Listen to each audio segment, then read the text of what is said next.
In the quiet town of Campbellton, New Brunswick, a serene night turned into a nightmare on August 5th, 2013.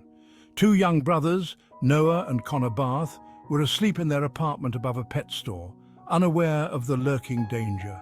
An African rock python, having escaped its enclosure, slithered through the air ducts and dropped into their room. This tragic event shook the community and left many questions unanswered. How did this happen? And who was to blame? Join us as we unravel the chilling tale of the Campbellton python incident. Welcome back to Savage Tales, Animal Encounters, where we delve into the most astonishing and sometimes tragic interactions between humans and wildlife. If you're new here, don't forget to hit that subscribe button and click the bell icon so you never miss a thrilling story. On this channel, we bring you spine-chilling stories of animal encounters that range from heartwarming rescues to harrowing tragedies. Our goal is to shed light on the complex and often dangerous relationship between humans and the animal kingdom. In today's episode, we're diving into a heartbreaking incident that shook the small town of Campbellton, New Brunswick. On August 5th, 2013, a seemingly ordinary night turned deadly when an African rock python escaped its enclosure and claimed the lives of two young brothers, Noah and Connor Barthe.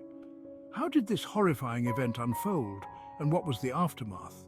Stay with us as we uncover the details of this tragic tale. And remember, if you enjoy our content, give this video a thumbs up and share it with your friends. Now, let's dive into the chilling story of the Campbellton python incident. Our story begins in a quiet apartment building in New Brunswick, Canada. Jean-Claude Savoie, the owner of a pet shop located on the ground floor, had a specially built enclosure for his 3-meter-long, 14-foot python in his apartment upstairs. This snake, weighing 45 kilograms, 100 pounds, was kept in a secure cage, or so he thought. The Barthe brothers, Noah, 4, and Connor, 6, were visiting their friend, the son of Jean-Claude Savoie. The boys were spending the night in the apartment, unaware of the danger lurking above them. The tragedy began when the python managed to escape from its enclosure. Maintenance work had been done on a ventilation fan in the ceiling, creating a hole that the snake used to gain access to the apartment's air ducts. Slithering through the ducts, the python's weight caused the ceiling tiles above the living room to collapse. The snake fell through the ceiling and landed directly on the boys, who were sleeping on a floor mattress about 2.4 meters, 8 feet, from its enclosure. Emergency responders arrived quickly, but it was too late. The python had already constricted the boys, leading to their tragic deaths. The Royal Canadian Mounted Police, RCMP, launched an investigation to determine how such a catastrophic failure in safety measures could have occurred. In an interview with Global TV, Jean-Claude Savoie expressed his shock and grief. He explained that the python had never shown any signs of aggression and was kept in what he believed to be a secure enclosure. The maintenance work on the ventilation fan, however, created an unforeseen escape route for the snake. This incident raised serious questions about the regulations and safety protocols surrounding the keeping of exotic pets. The tragedy of Noah and Connor Barthe highlights the need for strict adherence to safety measures and regular inspections to prevent such horrific accidents. The community was left devastated by the loss of the two young brothers. Vigils were held to honor their memory, and the incident sparked a nationwide conversation about the dangers of keeping large, potentially dangerous animals as pets. This heartbreaking story serves as a powerful reminder of the potential dangers that come with exotic pet ownership. It's crucial to ensure that these animals are securely contained and that any potential risks are thoroughly assessed and mitigated. But as details emerged, experts began to express serious doubts about the circumstances of the incident. Lee Parker, facilities manager at Reptilia, Canada's largest indoor reptile zoo, voiced his skepticism, stating that such behavior would be extremely unusual for this type of snake.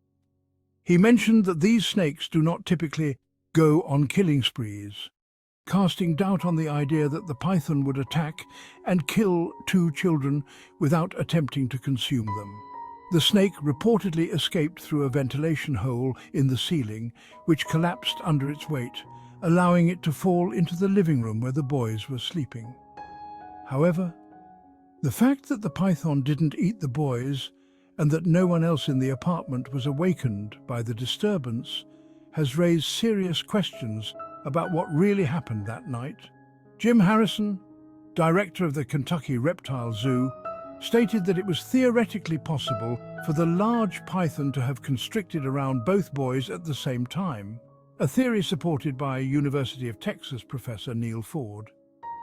Harrison also speculated that the boys might have smelled like prey to the snake, as they had handled various farm animals earlier that day. Despite these theories, the Royal Canadian Mounted Police, RCMP, ruled out the possibility of homicide, affirming that the boys' deaths were caused by the python. But the skepticism didn't end there. When police first arrived on the scene, they found the pet shop owner, Jean-Claude Savoie, pacing outside with blood on his hands and wearing shorts. He told police that the snake was still unaccounted for, leaving room for speculation about whether the blood belonged to the boys or if it was his own, perhaps from being bitten by the snake or cut by debris from the collapsed ceiling. Adding to the controversy, court records revealed that Savoie might not have had the proper permits to keep the python. The province does not allow pythons, raising questions about the legality and safety of keeping such a large and potentially dangerous snake in a residential setting. This tragic incident has left us with more questions than answers.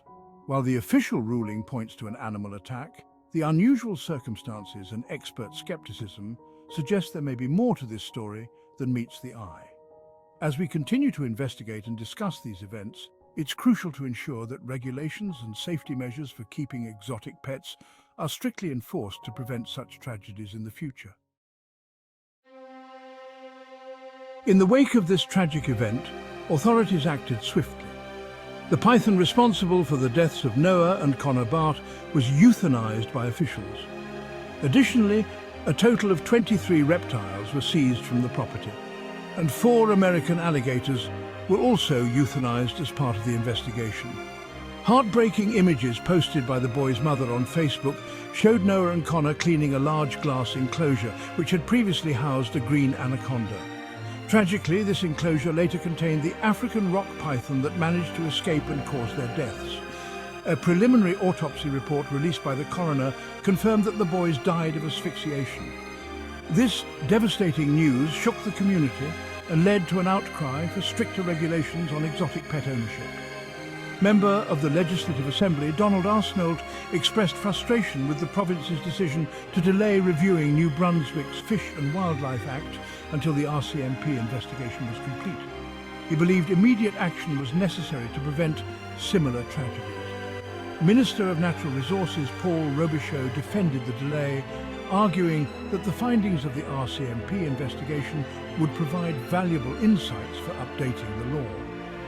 This debate highlighted the tension between urgency and thoroughness in policymaking. The incident, initially treated as a tragic accident, took a legal turn when Jean-Claude Savoie, the owner of the python, was arrested in Montreal on February 5, 2015.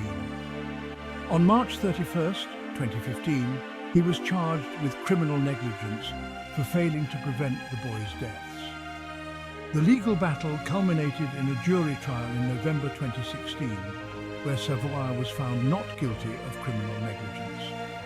The trial brought to light the complexities of the case and the challenges in assigning legal responsibility in such tragic circumstances. The aftermath of this heartbreaking incident left a profound impact on the community and raised important questions about the safety and regulation of exotic pets. While the legal proceedings have concluded, the tragedy of Noah and Connor Barthe continues to resonate, serving as a powerful reminder of the potential dangers these animals can pose. Thank you for sticking with us through this heartbreaking story. To summarize, we delved into the tragic incident where a massive python escaped its enclosure, leading to the tragic deaths of Noah and Connor Barthe. We explored the aftermath, including the swift actions taken by authorities, the legal battles, and the community's call for stricter regulations on exotic pet ownership. If you found this story impactful, please hit that like button, share this video with your friends, and leave a comment below with your thoughts. Your engagement helps us bring more awareness to these important issues. And stay tuned. In our upcoming episodes, we'll be diving into more extraordinary and wild encounters, from daring rescues to heart-pounding survival stories. You won't want to miss these incredible tales. So, make sure you subscribe to our channel and ring that notification bell so you never miss an update. Thank you so much for watching Savage Tales Animal Encounters. We appreciate your support and look forward to sharing more amazing stories with you. Stay safe, everyone, and see you in the next video.